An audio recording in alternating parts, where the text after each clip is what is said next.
Each year on March 8th, we mark International Women's Day. It's an occasion on which we recognize the social, economic, cultural, and political achievements of women around the world.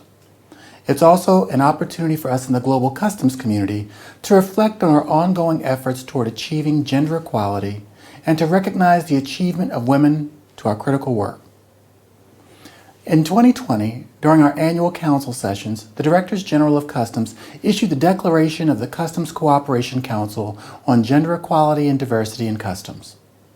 The reason for this declaration was a convergence of both principle and practicality.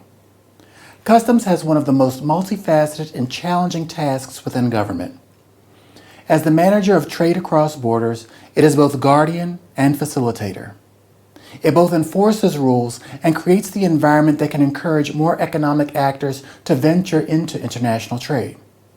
It is both the collector of important revenues and a saver of time and money. And Customs is responsible for all of this before we even begin to talk about those it must actively work against. Those who are intentional and sophisticated in their misuse of international trade for destructive and criminal ends. When you're an agency with this broad and important a mandate, when you're called upon to solve problems continually in a dynamic and high-stakes environment, having the best tools and the best talent aren't optional, they're essential. Our economies and our security depend on it. This is the convergence of principle and function. That is why the global customs community has been working hard over the past several years to drive change and support equality in administrations around the world. It's an effort that is helping to ensure that the duties Customs is entrusted with get performed as well as possible because every able contributor is well engaged. For its part, the WCO has heeded the calls of its members to emphasize the important contributions that women make daily to border security and the management of legitimate trade. Through the Women in Customs campaign launched this time last year, the WCO has highlighted 10 inspiring women from customs administrations all over the world. Each of them shared insights from their careers that have significantly contributed to their organizations, and that are instructive to others seeking to navigate complex and demanding environments.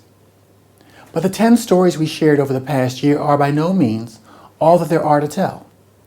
So we will soon issue a new call for submissions from members.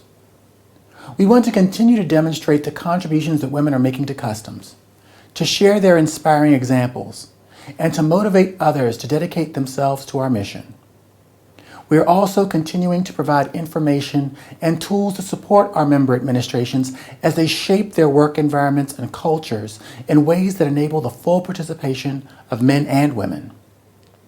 I'm pleased that we have completed the 3rd edition of the WCO Compendium on Gender Equality and Diversity. It highlights the innovative approaches and initiatives that have been undertaken by 17 administrations. We are also continuing to foster collaboration and exchanges of ideas and good practice among administrations working in this space. It's work we look forward to continuing, and it's work we hope will continue to boost the productivity and effectiveness of our members every day. What the Council started 5 years ago remains on the agenda because facing the challenges before Customs requires that we marshal every resource, every motivated person, to help us discharge our functions successfully, and to counter those who would seek to endanger our societies and economies. It's work that isn't done. It's work that continues. Along the way, we learn about more of the incredible contributions of our Customs workforce. Let this be an inspiration to us all. I wish you the best for International Women's Day.